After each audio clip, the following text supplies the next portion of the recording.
Hey everybody, I am Cippy, and I'm here with acclaimed author Brandon Sanderson. How you doing? Just fine, how are you? Good. What do you think of the Stormlight here, man? Oh yeah, you guys went all out. I know. You got decorations from the books even. I know. I was sucking some light out of this earlier. Oh yeah, yeah, walking on the walls. No, yeah. it was great. So if you need someone to play Kaladin in the future movie, right. I am a Dark Eyes.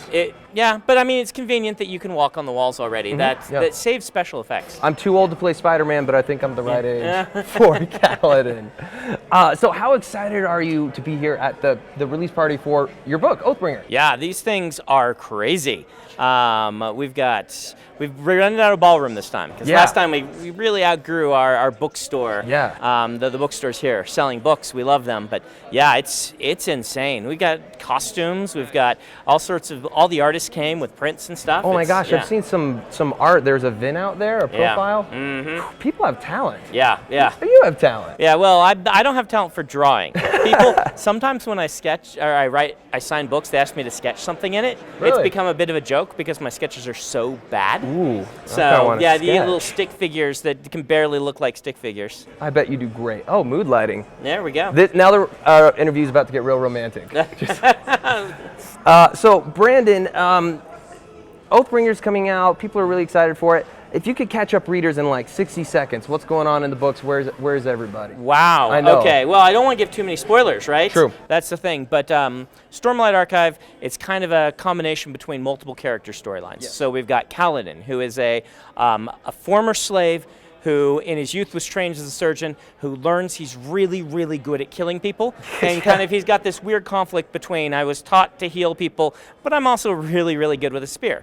And that's like his classic problem. We've got Shallan, who is a character who is really, really sheltered and doesn't want to be, and so leapt out into the world and is kind of drinking in what's going on. She's drinking it deep, but she's over her head, and things are going very crazy around here. And then we've got Dalinar, and this book is mostly about Dalinar. Oh, sweet. So Dalinar is a former warlord who gained a conscience through certain events and came to kind of realize maybe I shouldn't just be destroying wholesale, but how do I change? And he started in the first book. He started seeing visions that a lot of people thought he was going crazy. He's like, why would I see visions? I'm a terrible person. Yeah. And it's kind of the story. We'll do flashbacks that catch him up to where that first book began, and then also bringing his story along a little bit further. So a lot of mysteries are going to get dug into in this book.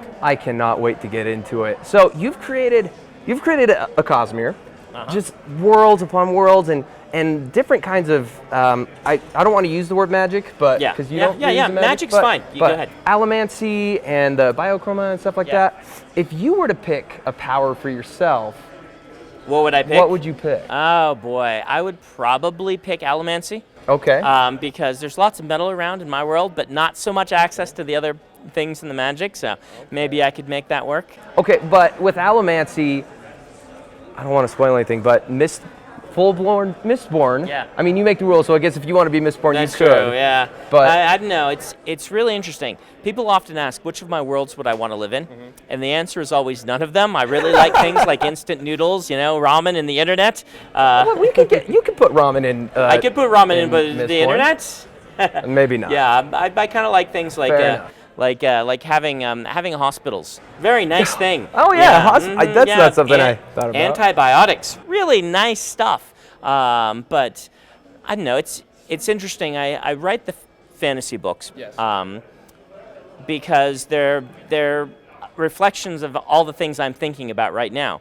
And so the fantasy books, we joke about this. They're not actually about the past. They're kind of about the present, but seen through the lens of these weird things happening in these fantastical worlds. When people ask me what I geek out about, one of the things I say is Brandon Sanderson books. So this is pretty cool for me. For me, it's Terry Pratchett books, so I can empathize. I understand. Big fan of Terry Pratchett. What are some other things that you geek out about? Magic the Gathering. Really? Oh, I'm such a nerd with that stupid card game.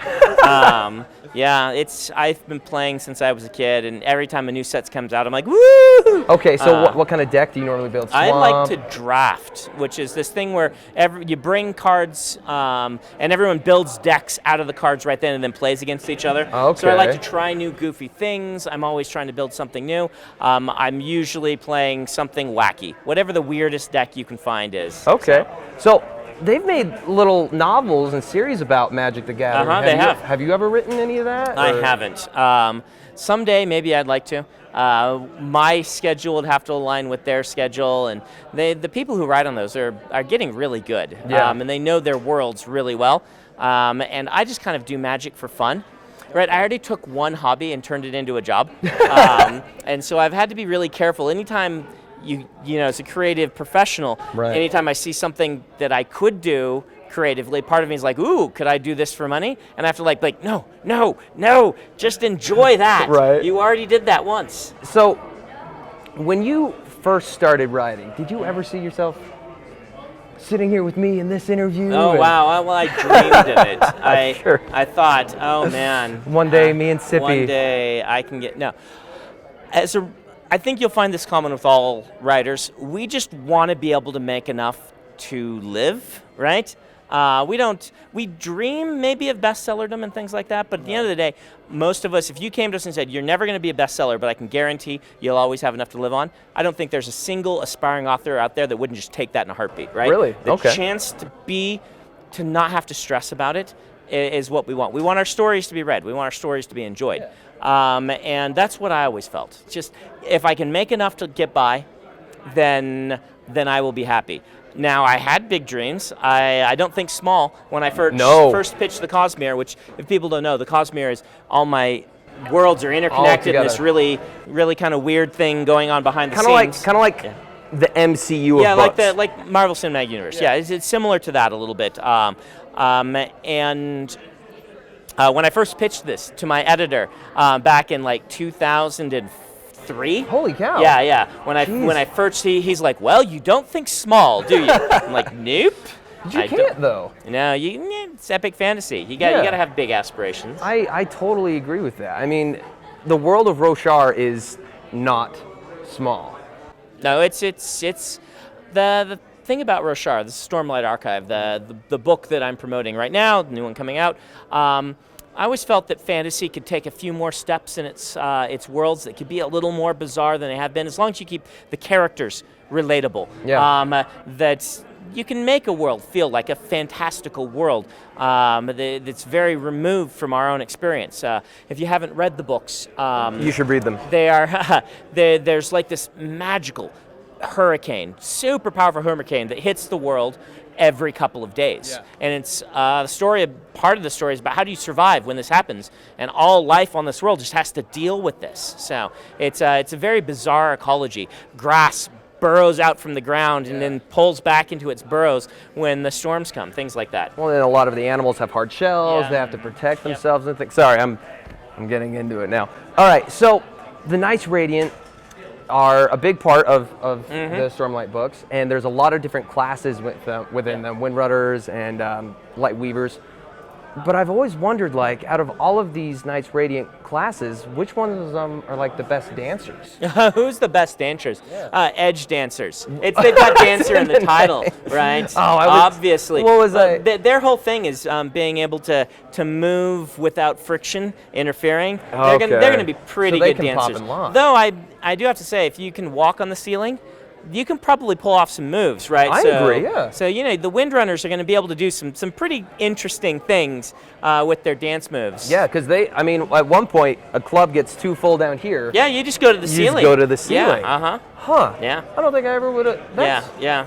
Are you going to incorporate that in your... I'm sure. You can use that. We'll make sure that Cippy the Windrunner is dancing on the ceiling. Mm-hmm. So, last question for you here, Brandon. Very serious one. Mm-hmm. Who is Hoid? Who is Hoid? So, Right. When I was building the first book in the Cosmere. Okay. Is that Mistborn? No, this was long before Mistborn. It's before I published. The first few books in the Cosmere I wrote in the late 90s. Okay. And what I wanted to do is I realized that pitching like an entire universe to people, it's a little daunting. A little intimidating. Yeah, a little intimidating. And I wanted to start my career with some standalones or some simple trilogies. And if this all sounds daunting to you, you can just read any of the series without having to know any of this, right? That's a big, important point to me. Yeah. So Elantris is the first book I wrote in the Cosmere. Great book. And when I started writing other books in the Cosmere, I started taking this character named Hoyd and putting him in all the books. Yeah. And it was this idea that there's this character doing some weird stuff behind the scenes. Who is he? He is an ancient being with his own arcane and obtuse motivations who's been around for a long, long time. And if you keep your eyes out in the books, he pops up and he's always doing something. So he is the same character. It's not like a Sid from Final Fantasy. Yeah, it's not a Sid thing. It's a good metaphor. He's the same guy, and he's got a story. You'll eventually find out a lot more about what his story is. Okay. I know I said that was my last one, but I know that you recently, was it DMG acquired the film rights? To the Yes, Cosmere? yes. Mm-hmm. Are we going to see Stormlight on the big screen anytime That soon? is our hope. That is our hope. You need someone to play Wit. Oh, yeah, yeah. I can dye my hair. Yeah, you can do a good Wit. You have to play two roles then, because if you're Kaladin. I can play two roles? Yeah. Okay, Kaladin or Wit. What do you think? I don't know. How good are you with the spear? I have touched so many spears. Yeah, okay. Doesn't really sound okay. Yeah. Okay, maybe I'd probably be... Renarin. I would be Renarin. You're Renarin. Totally. You'd be hiding in the corner. I would be. Yeah. Let's be honest. All right, well, now that you've learned a little bit about Brandon, new author, really hope you get out there. I hope I get my big break someday. Get your really nice. foot in the door. Yeah. I think you can make it. Keep trying, keep believing in yourself. Thank you so much, Brandon. My pleasure. I appreciate it. Is there anything else I should tell him? That's good for me. Don't do drugs. Unless the ones that your doctor medically prescribes you. Oh. Do those. Okay. Yeah. But only in... Only in the prescribed way. Yes. That was a good way to end the show.